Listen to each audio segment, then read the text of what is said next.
Oi, Eliara Santana. Bom dia, tudo bem? Bom dia, Henrique. Bom dia, Azenha. Como Bom vocês dia. estão? Me ouvem bem? Estamos te Sim. ouvindo muito bem. Então, ótimo. Eliara, bom, gente, Eliara ela é uma especialista em bolsonarismo, que está estudando faz tempo o bolsonarismo, agora na Unicamp, né, Eliara? Sim, estou agora fazendo parte do CLEO, Centro de Lógica e Epistemologia e História da Ciência, no projeto Pergunte a uma Cientista. E aí estou investigando um pouco esse sistema, né, de desinformação bolsonarista. O que você descobriu que você possa contar para a gente, Eliara? Bom, nós estamos ainda no andamento da pesquisa, né? Então, não há muitos dados que eu possa divulgar, mas é essa investida muito sistemática, sistematizada, né, de Jair Bolsonaro, do bolsonarismo, né? Não dele especificamente, mas desse ecossistema bolsonarista que se mantém atuante, né? Eu ouvi um pouco aí os bastidores, vocês conversando um pouco, e essa mobilização do Elon Musk, por exemplo, né, é um sinal dessa mobilização que permanece, né? Porque o Brasil é esse país que é muito interessante para a extrema-direita internacional, né? Porque foi uma experiência muito bem sucedida de desinformação, de consolidação desse sistema, né, desse ecossistema, e é agora uma espécie de resistência, né, a isso, quando conseguimos, né, o campo progressista consegue a eleição do presidente Lula, então coloca uma certa barreira, né, ao avanço desse ecossistema, ao avanço dessa proposta, né, de extrema-direita, mas exatamente por isso, né, eu vi que vocês comentavam também sobre o ministro Alexandre de Moraes, exatamente por isso, né, os ataques, né, bastante sistemáticos e muito bem calculados, né, do Elon Musk, enfim, que traz aí um cenário que eu ainda acho preocupante. Por que você está preocupada, Eliara? Porque, veja, Azenha, nós temos um desenho, né, de um meio de comunicação transnacional que investe contra estados nacionais, que tem poder para isso, um grande poder mobilizador, né? Claro, o Elon Musk não fez nada do que ele disse que faria. Não, para mim, não é esse o ponto, né? Não é ele fazer tudo o que ele prometeu, é manter a mobilização, entende? É criar uma agenda e manter a mobilização, né, dessa extrema-direita, que esse ecossistema se alimenta, se retroalimenta nessa mobilização. Então, isso cria-se uma agenda. Né? Há quanto tempo nós estamos, por exemplo, discutindo as questões do Elon Musk? Né? Quando, por exemplo, o governo Lula está fazendo ações, programas excelentes na economia, programas sociais, e nós estamos aí com uma agenda ainda pautada por essa mobilização da extrema-direita. Né? Você Então, acha que o objetivo é esse, Eliara? É bloquear a disseminação dos eventuais sucessos do governo Lula, alguns dos quais a gente já mostrou aqui, como o combate à fome, é bloquear, né? A questão vocês, a Eliara, gente, para quem não sabe, escreveu artigos brilhantíssimos. Ela fez um acompanhamento do Jornal Nacional no dia a dia, discutindo a agenda do Jornal Nacional. Acompanhei tudo aqui. O seu trabalho é maravilhoso, Eliara. Lá. Então, você está dizendo que eles fazem isso para bloquear, né? Para bloquear e ter ainda o controle da agenda política, é isso? Olha, apareceu um termo que eu agora não sei, a autoria já está circulando aí, que é essa ideia da internacional de extrema-direita. Né? o Brasil, como eu disse, foi, de fato, uma experiência muito bem sucedida durante um tempo, um laboratório de realidade paralela de fato, né? Eu acompanho já há bastante tempo o desenvolvimento desse ecossistema de desinformação.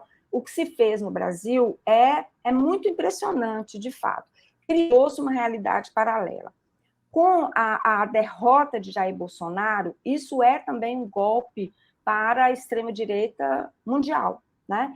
E o Brasil se torna essa resistência. Então, minar essa experiência democrática, né? Minar por dentro o 8 de janeiro é isso. O 8 de janeiro é um episódio muito relevante, né? Porque de fato, essa corrosão interna, né? É uma corrosão interna da democracia. Então, eu acho que sim, esses grupos, né, a extrema-direita internacional, os grupos que a compõem, estão muito de olho no que ocorre no Brasil e tentando minar, sim, porque eu não tenho dúvida que o governo Lula é uma resistência a isso, né? Claro, juntamente com as instituições, eu acho que há aí um papel do ministro Alexandre de Moraes importantíssimo, né? Importantíssimo, e me preocupa muito essa discussão, porque a extrema-direita ela pauta uma discussão enviesada, né, do Conselho de Liberdade de Expressão. E alguns grupos já aderem a essa que para mim uma reconstrução um pouco enviesada, dissonante, né, do que seja liberdade de expressão. E eles pegam exatamente esse ponto, né, e é uma cartilha, Azenha e Henrique, uma cartilha muito bem trabalhada, né, porque o que o Musk faz é uma provocação sistemática, articulada, como o MBL fazia lá atrás. Então, não é uma provocação aleatória, não é uma birra de um bilionário que não tem exatamente o que fazer, né? É um ataque sistemático, e isso não vai se encerrar, porque é um ano de eleição importante no Brasil, eleição local, e eleição em boa parte do mundo, né? Então, metade do mundo, se não me engano, se não estou equivocada aqui, vota neste ano, né? Então, é um poder, de fato, muito grande, porque é um meio de comunicação que não tem qualquer controle, né? Então, de fato, a experiência muito bem sucedida do governo Lula 3.0 é um golpe para essa extrema-direita internacional. Não tenho dúvida em afirmar isso. Daí os ataques, né? Vou colocar uma observação da Rejane, que ela diz que o ecossistema é uma referência a um bioma que é uma coisa magnífica, que ela prefere falar em cadeia ou teia. Eu prefiro cadeia bolsonarista. Cadeia bolsonarista, de fato, seria ótimo. Olha, mas a perspectiva de um ecossistema, concordo com a Rejane, é um conceito, né, maravilhoso. Podemos falar, talvez, um sistema, né, de desinformação bolsonarista, porque envolve diversos elementos e numa interação, né, com outros sistemas. Por exemplo, o sistema religioso, né, os grupos militares, né, que são não só no sentido de um apoio para disseminar tudo que é produzido, tudo que é criado em termos de narrativas de desinformação,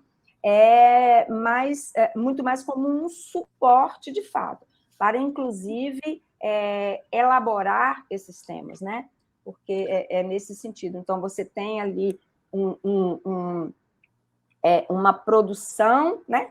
Um ecossistema, uma produção bastante sistematizada, uma produção que é intencional, uma produção que é muito bem feita, de fato, né? Criam-se narrativas e que são disseminadas, e que tem ainda, né, o apoio de um sistema de mídia, né? Porque existe ainda todos esses portais que apoiaram, né, desde 2018, 2017, 2018, mais especificamente, o bolsonarismo, que deram peso, né, à disseminação dessas mentiras, né, eles continuam muito atuantes.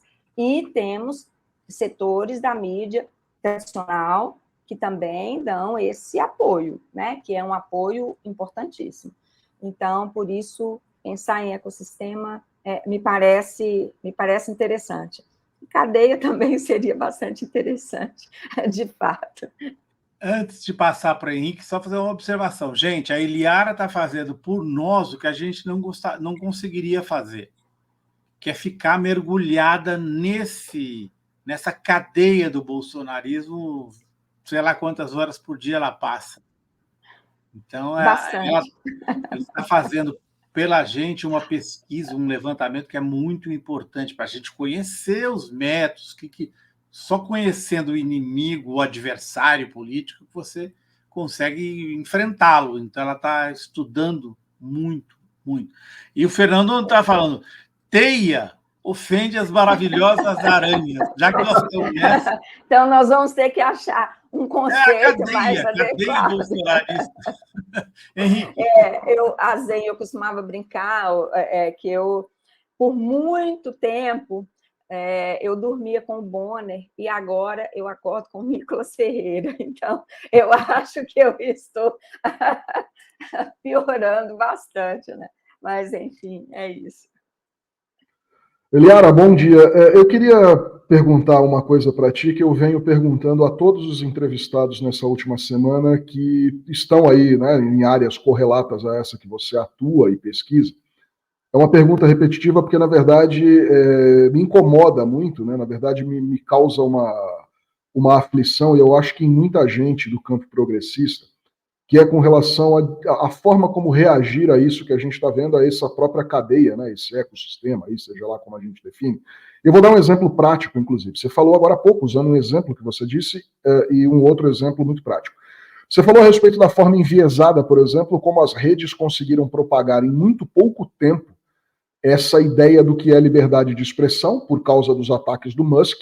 É incrível como milhões de pessoas passaram a reverberar e a falar disso sem ter nenhuma noção do que é, e falando um caminhão de groselhas e de bobagens muito estimuladas pelo bolsonarismo, e usando como exemplo uma suposta liberdade plena e ideal de verdade e de liberdade dos Estados Unidos, que seria o lugar onde todo mundo é muito livre. A gente está vendo agora lá uma onda em pelo menos 2 dezenas de universidades de protestos contra o governo de Israel. E isso já resultou em 900 pessoas presas sem nenhuma razão. E tem vídeo aí. O sujeito está com um lenço palestino e uma bandeira palestina sentado num gramado. Ele é autuado com violência pela polícia, algemado e levado para a delegacia e fica preso. 900 pessoas era o número de ontem à noite atualizado. Muitos desses alunos estão tendo as suas bolsas suspensas, o seu processo de financiamento suspenso, e muitos que nem foram presos estão suspensos das aulas e podem, muito provavelmente, receber uma sanção que os impedirá de continuar na universidade e de se formar. Ou seja, estão destruindo aí o futuro de milhares de pessoas que simplesmente botaram uma bandeira no pescoço, sentaram num gramado para protestar contra uma matança. Como que a gente reage, por exemplo, explicando para essas pessoas que disseminam esse tipo de coisa, que não, os Estados Unidos não são essa terra da liberdade absoluta, dá para a gente usar, inclusive, lá o conceito lá de que os juízes americanos podem prender pessoas por 18 meses, né? Eu acho que é o Concept of the Court, uma coisa assim, que é o nome da expressão que se utiliza para prisões arbitrárias desse tipo por 18 meses sem julgamento, sem inquérito. Ou mesmo casos como esse, de pessoas que são presas aos milhares só porque estão protestando. De que maneira a gente consegue levar verdade para essa gente? Porque é uma cadeia muito perversa e que não possibilita sequer o raciocínio e a ponderação das pessoas que acabam entrando nesse esquema, né? Como dá para a gente reagir a isso? Isso eu acho que é a resposta central para começar a desarmar o bolsonarismo. O que você pensa? Eu sei que você não é um oráculo que terá a resposta para isso, mas como você vê essa questão?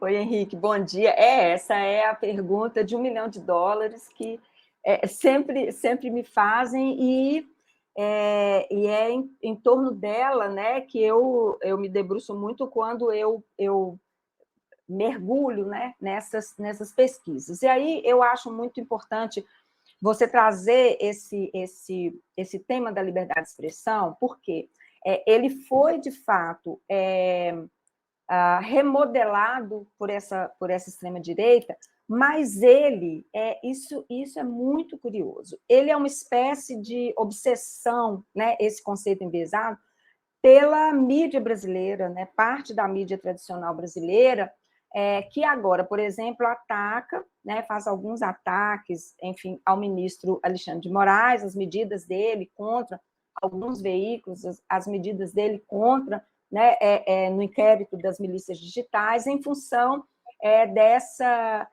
dessa obsessão pela primeira emenda, né, da Constituição norte-americana, esse conceito que, para mim, é enviesado de liberdade de expressão, né? Então, esse é um ponto, e um ponto que eu acho muito importante, porque, de fato, a gente precisa colocar em cena, em evidência, as discussões sobre o que é liberdade de expressão, né? Tem o professor Juarez Guimarães, da UFMG, e o professor Benício Lima, da UNB, eles tem um livro sensacional, eles fazem essa discussão, promovem essa discussão, debatem, né, o que significa, de fato, liberdade de expressão. Então, eu acho que esse é um ponto, a gente precisa colocar, né, isso em evidência. Outra coisa que você coloca, e aí eu já chego, né, na sua questão, mas é que eu acho importante, é essa questão dos protestos, né, nos Estados Unidos. Tem saído quase nada na mídia tradicional corporativa brasileira, né? Porque, de fato, os estudantes não podem se manifestar contra Israel, né? Então, no país da liberdade, aí, né, supostamente a liberdade plena, de fato, você não pode fazer esse tipo de protesto. E aí, chegamos, então, à questão que você coloca, né? Eu acho que esse ecossistema, de fato, é muito poderoso, mobiliza, mas nós estamos conseguindo recolocar agendas, né? Eu acho que nós estamos conseguindo, ainda que seja ainda é um trabalho muito difícil, né? De fato, porque nós ficamos aí, esses anos do governo Bolsonaro foram muito impactantes, né? Foram muito tenebrosos. Há ainda alguns problemas, mas eu acho que nós estamos conseguindo recolocar agendas. Então, por exemplo, nós conseguimos na semana passada, né? Por exemplo, teve o ato, né, de Bolsonaro em Copacabana, mas já na segunda-feira, né, houve o lançamento do programa Acredita, que eu adorei, achei simplesmente sensacional o nome, né, porque ele é de um simbolismo maravilhoso, comunica muito, né? Foi feito na segunda-feira, isso já pautou aí, né, a imprensa, ainda que com o mau humor característico da imprensa brasileira em relação às questões econômicas, né, dos governos progressistas, enfim. E na terça-feira, né, houve aquele café da manhã com jornalistas que prosseguiu, né, nessa mobilização da agenda. E ao longo da semana, isso foi se desdobrando, e claro, e aí a imprensa, não é, a Zé me corrige, não é alternativa, porque não é. A mídia independente, pronto, tem feito um trabalho sensacional, né, conseguindo pautar o debate. Eu acho que é isso, esse é um caminho, né, porque não é um caminho só para a gente conseguir reverter esse discurso, mas esse é um caminho, e é um caminho importante, pautar os temas e estabelecer, Henrique, seja via vários cursos de formação, seja via programas, fazer iniciativas para estabelecer, de fato, uma comunicação, um diálogo com as pessoas, com o público em geral, para que as pessoas entendam, porque as pessoas estão, de fato, há muita confusão, há um excesso de informação, há muita desinformação circulando, e isso gera uma confusão. As pessoas, todos nós ficamos confusos, né? Então, eu acho que construir essas pontes, né? Investir em formação, né? Mesmo a mídia independente, eu acho que é um caminho bacana fazer isso, pensar, né, como é que a gente chega, como é que a gente dialoga, como é que a gente propõe, e ir capturando essa agenda, né? Porque, de fato, eles têm, não é apenas, eles não têm apenas uma mobilização nas redes sociais. O que foi montado é algo muito profissional, não tenho dúvida disso, né? Não é uma mobilização voluntária, de forma alguma. Foi uma articulação profissional e continua sendo, né? Continua sendo uma mobilização profissional, porque, por exemplo, Bolsonaro está com uma agenda intensa, né? Entrando muito no Nordeste, tentando entrar no Nordeste, né? Ele não comentou nas redes sociais, por exemplo, ele não comentou nada do caso Elon Musk, né? Ele ficou em silêncio, e fazendo propostas, tentativa de agenda local, né? Então, essa articulação, essa mobilização, isso existe, né? Do lado de lá, né? E eu acho que nós, do campo progressista, estamos conseguindo retomar, avançar na proposta de agenda, né? E na articulação desse diálogo, que eu acho que é fundamental. É preciso que nos façamos entender. A gente precisa falar português, claro. A gente precisa falar português brasileiro, claro, né? Para que as pessoas entendam, de fato, o tamanho, né, desse problema e o que, de fato, está acontecendo. Não sei se eu falei demais, acabei não respondendo sua pergunta, mas... Perfeito. Ô, Eliara, deixa eu trazer aqui um vídeo e eu quero que você e o Henrique comentem. É uma comitiva do Brasil que está viajando hoje. Deixa eu rolar o vídeo, aí vocês comentam, por favor, que eu acho que é uma coisa muito importante que está acontecendo, gente. Não tem. Pessoal, já no aeroporto, domingo de manhã... Foi domingo, né? Rogério Correia, deputado federal, aliás, candidato do PT a prefeito de BH, mas ele foi aí como deputado. Vamos ouvir? Missão diplomática internacional e democrática. Estou indo para Washington. Vai uma comitiva de deputados e senadores que participamos da CPMI do golpe, inclusive a senadora Elisiane Gama, nossa relatora.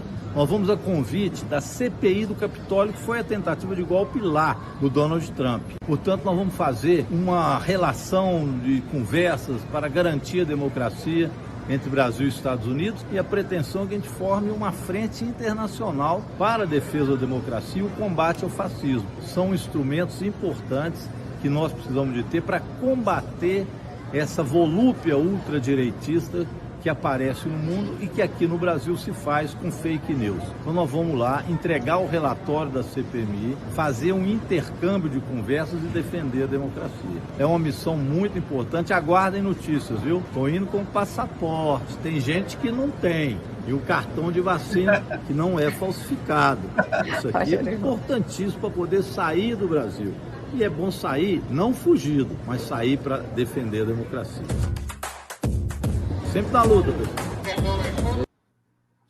Então, um dos temas, viu, Eliara, Henrique, é essa reportagem, um dos temas que ele pretende levar, essa reportagem que o Lúcio colocou lá na Spotlight.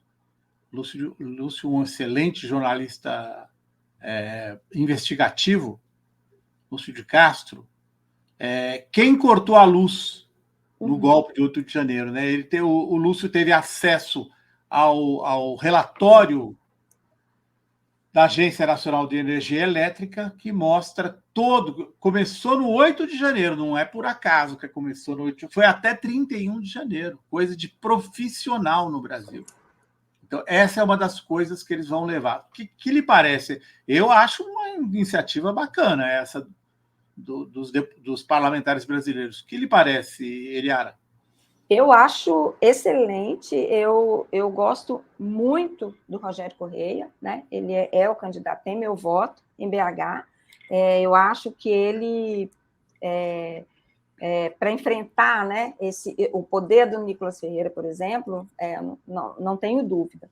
E é uma iniciativa excelente, porque exatamente coloca, né, assim, e Henrique coloca isso no âmbito, de fato, de uma investida internacional, porque o Brasil está na mira, né, por tudo que já conversamos aqui, mas não é uma questão local, é uma questão que está articulada internacionalmente. Então, promover essa frente, mobilizar essa frente, levar essas questões ou esses pontos que são pontos comuns, né? Eu acho que se a gente faz ali faz análises, né, mais detalhadas dos casos, há padrões. Então, isso é muito importante, porque quando nós identificamos esses padrões da ação, né, da extrema-direita, como eu falei lá, dessa provocação do Musk, que é uma cartilha que o MBL já seguia, que é uma cartilha do Bannon, né, do Steve Bannon. Então, a gente consegue prever ações, e a gente consegue saber como agir, né? Porque a gente identifica os padrões. Então, eu acho importantíssima essa ação. Aguardo ansiosas notícias aí, né, dessa missão que vai aos Estados Unidos, que já foi, né, está nos Estados Unidos para identificar aí essas ações, esses golpes, né, esse padrão dos golpes. Bom, tem um pedido aqui, antes do Henrique lhe fazer as suas observações, da Cláudia. Quem é essa moça que fala tão bem? Eu achei que a Eliara, a gente não apresentou direito, será?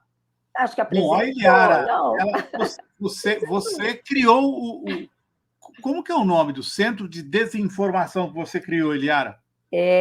Não, é parte do projeto Pergunte a uma cientista, é um observatório de desinformação, né? Ele faz parte do projeto que eu integro, né, na Unicamp.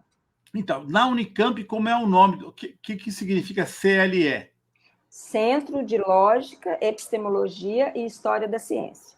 Então, aí, onde gente, eu estou fazendo pós-doutorado. É nesse contexto que ela está pesquisando no pós-doutorado. Ela está acordando todo dia com o Nicolas Ferreira. Que horror, gente. É porque ele madruga. Então, eu coloco, né? Então, eu recebo as mensagens todas. Bom, agora que você foi melhor apresentada, porque alguém gostou muito da sua fala e queria, Henrique, essa missão dos brasileiros lá me pareceu bem interessante, hein, Henrique? Fazer isso que a Eliara falou, essa articulação internacional, né? É interessante, Azen, e é necessário lembrar que quando a gente investiga ações do bolsonarismo, ações criminosas, né, à margem da lei, que ocorrem de forma ilegal, ilícita, é necessário essa conexão com autoridades formais instituídas estrangeiras. Então, a gente falava agora há pouco, um pouco antes da Eliara chegar, a respeito da questão das joias, né, que foram vendidas nos Estados Unidos. A mídia brasileira pouco reporta o fato de que o FBI, a Polícia Federal, né, o Escritório Federal de Investigação dos Estados Unidos, está atuando nesse caso e, inclusive, intimou os joalheiros e leiloeiros que foram procurados pelo general Lorena Cid, por outras figuras, pelo Frederico Wassef. Então, assim, o FBI trabalha num sistema de cooperação autorizado e assinado, outorgado pelo Ministério da Justiça brasileiro, junto à Secretaria de Justiça dos Estados Unidos. Então, assim, é necessário esse trabalho. No âmbito legislativo, essa caravana aí que a gente mostrou há pouco, né, essa iniciativa que tem aí na sua liderança o Rogério Correia, mostra que é necessário trocar figurinhas com esses parlamentares dos Estados Unidos, porque eles investigaram o ataque ao Capitólio de 6 de janeiro de 2021. E esses parlamentares que estão indo para lá são os que investigaram os ataques aos três poderes, a sede dos três poderes, em 8 de janeiro de 2023. É necessário intensificar esse tipo de ação, porque, afinal de contas, sem essa cooperação mútua real entre órgãos instituídos e poderes instituídos desses dois países, fica praticamente impossível se traçar uma linha real de combate. O que eu queria saber da Eliara é o seguinte, já aproveitando isso, né, puxando essa questão dos inquéritos aí que estão contra o Bolsonaro e tal, o que ela pensa como pesquisadora e que já deve ter acompanhado aí algumas vezes períodos eleitorais, como aconteceu em 2020 na eleição municipal, depois em 22 na eleição que o Bolsonaro perdeu para o Lula. O que você espera das redes bolsonaristas agora com a aproximação de uma eleição, mas também com a aproximação até a data da eleição do indiciamento do Jair Bolsonaro, no caso das joias desviadas e também no caso da tentativa de golpe, e há quem diga que até outubro ou novembro aí estaria praticamente às bordas e no limiar de um segundo turno nas capitais e grandes cidades, talvez até uma condenação dele pela justiça, pela tentativa de golpe ou pelo desvio e tentativa de furto das joias. As redes devem se posicionar de que maneira? Porque assim, esse pessoal vai ter que ter uma munição e uma vacina para tentar trabalhar em cima de um tema tão áspero e num momento tão sensível como é o das eleições. O que você espera dessa teia, né, desse ecossistema, dessa cadeia bolsonarista para o período eleitoral, tendo em vista que até lá ele já estará indiciado e pode até estar eventualmente condenado? Bom, em 2022 eu acompanhei muito de perto, porque eu coordenava, eu faço parte do Observatório das Eleições, que é uma iniciativa do INCT, da UFMG, com o professor Leonardo Avritzer, e eu coordenei a editoria de desinformação e redes, né? Juntamente com a professora Marisa da UNB. E nós monitoramos as redes, enfim, e vimos a capacidade, de fato, não só de mobilização, mas de criação de narrativas e de disseminação dessas narrativas, né? Agora, em 2024, de fato, há vários inquéritos, enfim, né? Bolsonaro, você já fez aí o briefing, né? Já mostrou o que pode ocorrer com ele, enfim, mas ele está com uma pauta, com uma agenda de candidato. Então, como eu disse, nas redes dele, ele não comentou nem o caso Musk. Ele fez uma menção ao Elon Musk, né, exaltando, etc. e tal, no ato em Copacabana. Mas nas redes ele está com uma ação de candidato, né? É claro, ele não é candidato, mas ele, de novo, ele mobiliza as bases, né? E a narrativa, né, que é preponderante agora, no momento, que sempre esteve, mas agora ela está mais, digamos assim, ganhou mais fermento, né? É a questão da perseguição. Daí, todo esse aparato, toda essa mobilização para atacar Alexandre de Moraes, para mostrar que há uma perseguição, que há uma guerra, né, como eles gostam muito de falar, há liberdade de expressão no Brasil, que há censura no Brasil, e que Bolsonaro é uma figura política perseguida. Então, me parece, pelo que eu tenho monitorado, observado, enfim, que essa ideia, ela vai ser muito, ela já está sendo alimentada, né? Parecida com o Trump, né, Eliara? Exatamente. Com o Trump, exatamente. olha como você falou, é assim, né? É assim mesmo. Porque é uma cartilha, né, Zenha? Não é uma coisa, não é uma coisa individual, não é uma coisa local, é uma cartilha, né, que começa muito bem desenhada pelo Steve Bannon. Então, e isso vai se potencializando. Então, nós temos padrões. Claro, em cada lugar você tem as especificidades. E o Brasil é riquíssimo por isso, né? Por isso que o Brasil foi um laboratório. Porque o Brasil é um país fantástico, um país de uma diversidade cultural incrível, de uma diversidade religiosa também incrível. Então, isso aqui ganha outros contornos, né? Mas, enfim, voltando aí às narrativas, então, eu aposto, né, nessa questão, de novo, de voltar à questão da missão, né? Bolsonaro tem uma missão e ele sempre coloca isso, né?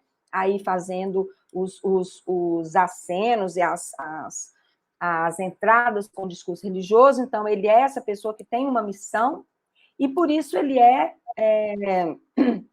perseguido.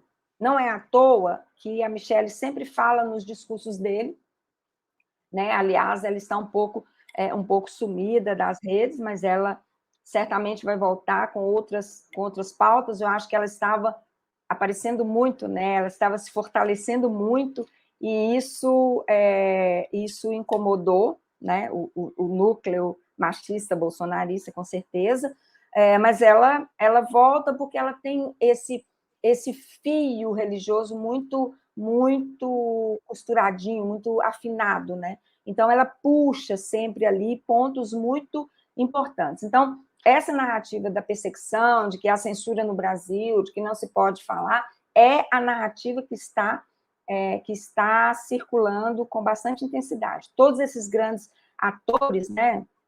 Aqui nós já falamos do Nicolas, tem também o Gustavo Gayer, temos aí a Damares, que também está um pouco sumida, né? Mas que vai aparecer, com certeza, porque ela tem um discurso também muito apropriado, muito bom, muito articulado nesse sentido, né? Então, essa questão da perseguição, ela vai se intensificar. E ela, quando você mistura essa narrativa da perseguição com o não entendimento, né, do que seja liberdade de expressão, isso cria uma confusão, sabe? Isso cria um ponto que é um ponto importante. Por isso que eu acho que é muito delicado, né? Alguns jornais, acho que especificamente, né, alguns jornais de São Paulo, de uma forma mais intensa, usarem também desse argumento da liberdade de expressão ao criticarem ações do ministro Alexandre de Moraes, porque eu acho que é um entendimento muito enviesado, né, e que alimenta muito essa extrema-direita. E aí a gente tem que pensar que não é só a figura de Bolsonaro, né? Bolsonaro está ali mobilizando tudo, mas nós temos aí, que foi capa ontem do jornal O Globo, o Tarcísio, governador de São Paulo, que é um bolsonarista de sapatênis, e ele é muito perigoso, eu diria, né? Porque não tem como eu diria, né? Não tem o telhado de vidro que Bolsonaro tem, não tem a truculência de Bolsonaro. Então, é mais difícil ser atacado. E é mais fácil, né? Muito mais fácil embrulhar o Tarcísio ali num pacote bonito de democrata.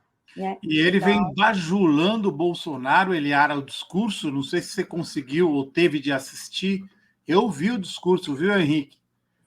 Do Tarcísio em Ribeirão. Nossa, Bolsonaro no céu e na terra, o grande presidente do Brasil, está bajulando, sim, profundamente. E ele faz isso muito bem, né? Antes de seguir aqui, vamos lá com o Vitor Sarno, agradecer, que nos mandou 2 superchats, não foi um. Primeiro diz assim, a chantagem do Google na época da votação do PL que regulamenta redes sociais foi também um sinal perigoso, viu, Eliara? E é verdade. Essa espada fica eternamente sobre nós. Lembrando que o Google ativou, inclusive, blogs supostamente progressistas Foi incrível. Contra o PL, exato. E aí o Vitor Sá, no Zewa, tomam o TikTok sem provas de espionagem, mas há provas de ligação da CIA e da NSA com as redes sociais dos Estados Unidos para espionar cidadãos e governos. Verdade, viu, Vitor? Mesmo que as redes sociais não queiram, elas podem sofrer uma intensa pressão do governo e vão entregar tudo que o governo americano quiser, né? Sem dúvida nenhuma. Também queria agradecer aqui, primeiro ao Vitor, depois a Cláudia, que faz uma observação. Sem anistia, cadeia já, senão vai ficar parecendo que o vale tudo vale a pena. Então, muita gente ficou decepcionada com o fato de que o Alexandre de Moraes arquivou a ação contra o Bolsonaro pela estadia dele na Embaixada da Hungria. Mas não me parece que o Xandão que o Alexandre de Moraes vai facilitar, não, porque, por exemplo, ele manteve o Daniel Silveira na cadeia, na verdade, a decisão foi do Zanin, né? Mas todo o STF seguiu para manter o Daniel Silveira em cana, não deram a liberdade para ele. Eu não acho que o Alexandre de Moraes vai facilitar, não. Apesar dele estar exposto. O que parece a vocês? Eu acho que assim, o Xandão sentiu um pouco o baque das últimas ações que vieram contra ele. E, sobretudo, uma coisa que a Eliara fala agora, que acho que é a primeira pessoa que eu, pelo menos, vejo aqui nas entrevistas falando sobre isso e que eu venho insistindo já tem umas semanas. Os jornais, sobretudo eu vou dar nome aos bois, a Folha de São Paulo, ela tem encampado um discurso que tenta dar verniz de naturalidade ao que se acusa o Alexandre de Moraes de fazer, que não é verdade. Me parece que, assim, pode ter no Brasil uma discussão, pode e deve, sobre a legitimidade, por exemplo, de um ministro tomar uma decisão monocrática e simplesmente suspender uma coisa muito importante que foi decidida pelo Congresso. Acho que essa discussão pode existir. A gente, inclusive, está vendo agora o que está acontecendo aí, a confusão depois da decisão do Zanin, né, com o Pacheco e com o Senado Federal. Então, assim, essa discussão pode existir. O Xandão, às vezes, pode ser alvo de críticas por não ter aliviado absolutamente nada, por exemplo, na condução de um inquérito. Quando o seu Cid falou bobagem, ele foi lá e revogou a prisão dele, que estava relaxada, e mandou ele de volta para a cadeia.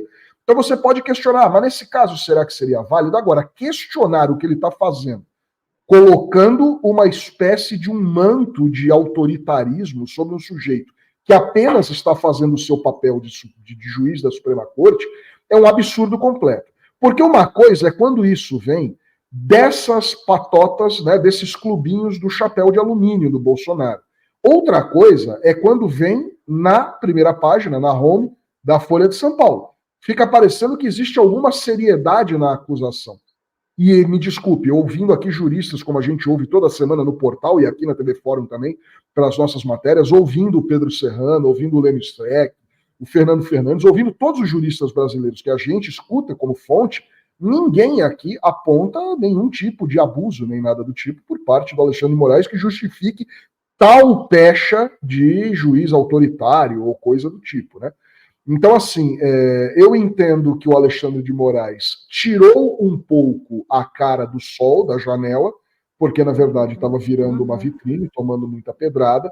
Eu entendo que esse inquérito arquivado do caso da tentativa de fuga e de pedido de asilo na Embaixada da Hungria talvez tenha sido uma manobra para que ele também não se afogue em tantos inquéritos e em tantas frentes contra o Jair Bolsonaro, porque de nada adianta instaurar 115 inquéritos se você não vai levar nenhum deles até o final e nenhum deles resultará numa condenação. Ele me parece centrar fogo na questão do cartão de vacina, das joias e da tentativa de golpe, o que já é mais do que suficiente. Então, assim, por hora, ele me parece ter adotado essa postura low profile, porque não quer continuar se indispondo, ainda mais agora com essa história do tal jornalão, né, da Barão de Limeira, tentar dar esse verniz aí de que, olha, ele é um autoritário de fato, ou então devemos questionar. Mas a gente lembrar que há pouquíssimo tempo a Folha estava agora, 2 semanas, a Folha estava questionando inclusive a necessidade ou a legitimidade de prisão do Chiquinho Brazão. Né? Assim, então o cara mandou alguém pegar uma submetralhadora e disparar rajadas de tiro contra uma vereadora, matando ela e seu motorista, e a Folha estava tergiversando e tentando contextualizar que talvez não fosse o momento para se prender um parlamentar federal. Então, assim, é aquela história. Tem gente que pensa uma coisa, tem gente que pensa outra.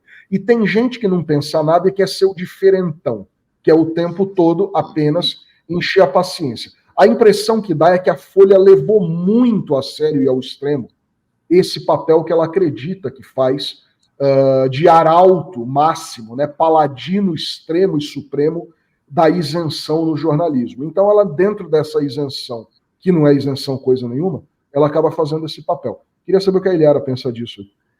Só um pouquinho, Eliara, antes de você, deixa eu trazer outro especialista em mídia, que está aqui no nosso bastidor, o Antônio Melo. Eu e o Melo, em breve, faremos um quadro sobre mídia, viu, Eliara? Você será convidada para participar do nosso quadro de mídia, que começa na quinta-feira, quando voltar no fim. Vai ser só no finzinho do programa. E o Melo, eu queria, antes da Eliara falar sobre a Folha, Melo, você já cravou... Bom dia, antes de mais nada. Bom dia, Melo. Bom dia a todo mundo. Escritor, blogueiro de muita experiência. Antônio Melo, você já cravou por que a Folha está agindo como está agindo, não? Bom, não só a Folha, como os outros estão agindo já orquestrados contra o governo. E no caso do Xandão, eu acho que a Folha está...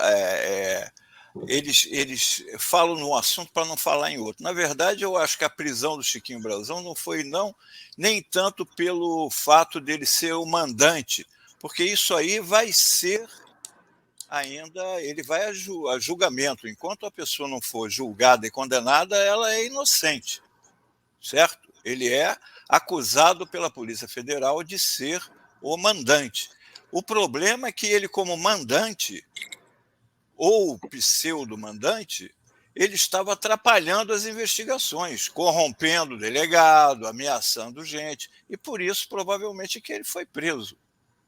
Então, ela não pode defender por causa do... Não é por aí. Ele foi porque o crime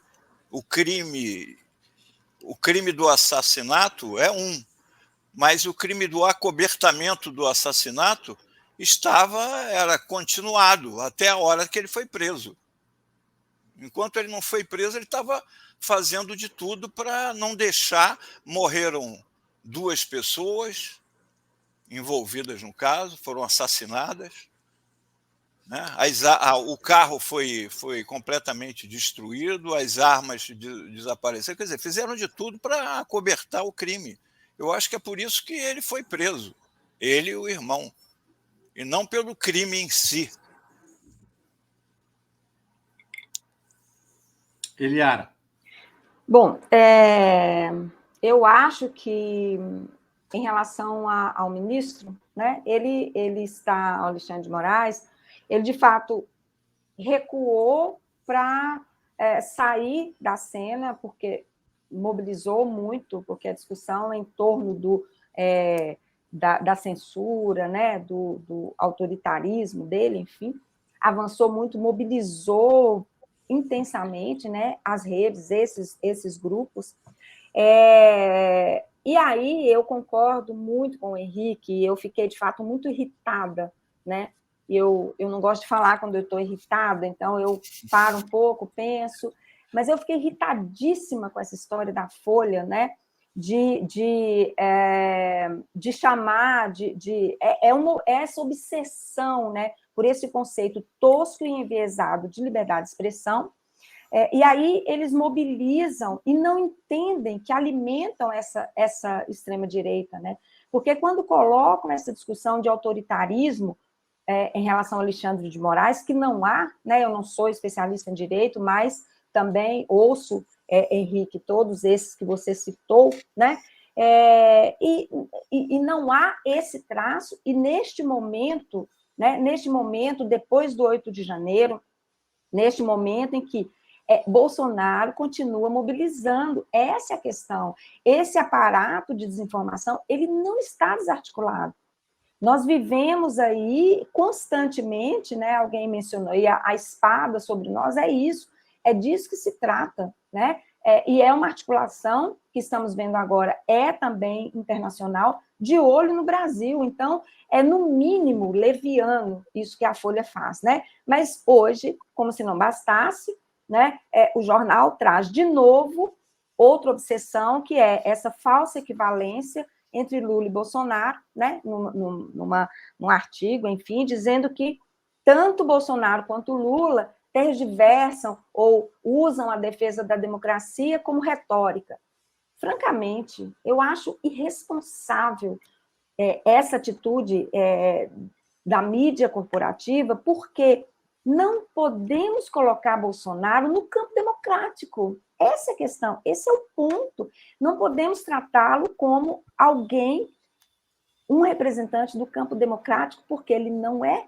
O que ele fez nos anos de governo, o que ele fez em 2022, durante a eleição, né, não, já deveria ser o suficiente, né, deveria ser o bastante para que a mídia entendesse, por mais que não queira, e aí eu concordo com o Melo, né, essa articulação ela já começa a aparecer para não ressaltar todas as questões positivas, né, do governo Lula, e é muito impressionante. Nós falávamos aqui de padrões. Em 2014, a minha dissertação de mestrado foi em cima da eleição de 14.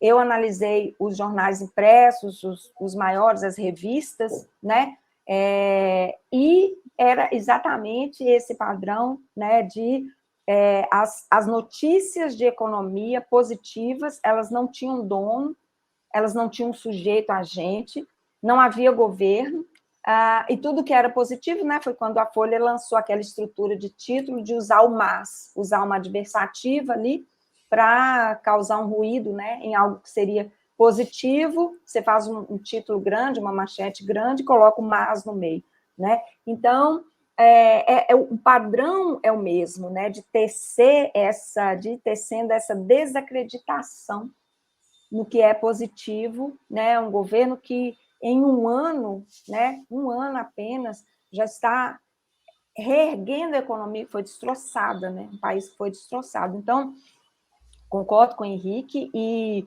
fico irritada, né, com essa postura e parabenizo a Zenha e Melo, né, por essa iniciativa de fazer de trazer a mídia. Eu acho que é isso, precisamos fazer isso, precisamos colocar diariamente todas essas questões e mostrar que nada disso é aleatório, né? Apesar da Folha ter, acho que a imprensa brasileira de um modo geral, mas a Folha me parece mais enfática nisso, né? Ter esse verniz aí da isenção, isso não existe. Tudo é estratégia, é estratégico, é calculado, né? E é absolutamente intencional. Eliara, eu queria te agradecer muitíssimo pela entrevista. A gente está chegando ao final do programa daqui a pouquinho. Eu vou ficar aqui com o Henrique mais um pouquinho, com o Melo, mais alguns minutinhos. E te agradecer muito, viu? E você será convidado. Eu sei que você está mergulhado. Não esqueça da gente, Eliara, quando você concluir o seu trabalho. Não é fácil, viu, Melo, acordar todo dia. Ela falou que ela ia dormir no passado com o Bonner, agora ela acorda com o Nicolas. Ave Maria. É difícil. Eu ia dizer, Azenha, que não sei o que é pior, mas eu não vou fazer essa falsa equivalência como ela acabou de falar da Folha em relação ao Lula e Bolsonaro. Não, é uma falsa equivalência. Deve ser melhor dormir com o Bonner do que acordar com aquele rapaz. Eu acho que é melhor, sim. Agradeço muito e estou à disposição. Eliara, alguém pediu o seu contato. Olha, é o Roberto. Eu não sei se posso estar aqui, mas Roberto Campos Rito, ele faz pós-graduação na Unirio. Eu imagino que ele seja na mesma área sua. E ele pede pode colocar meu e-mail. Qual que é o seu e-mail? Você pode falar? eliarasantana14@gmail.com. eliarasantana14@gmail.com. Isso. É isso, viu, Roberto? Você pode entrar em contato com a professora, certamente vai te guiar se você estiver dando passos nessa área. Obrigado, Eliara. Um beijo. Obrigada, gente. Beijo. Obrigado, Bom bom dia. trabalho. Tchau.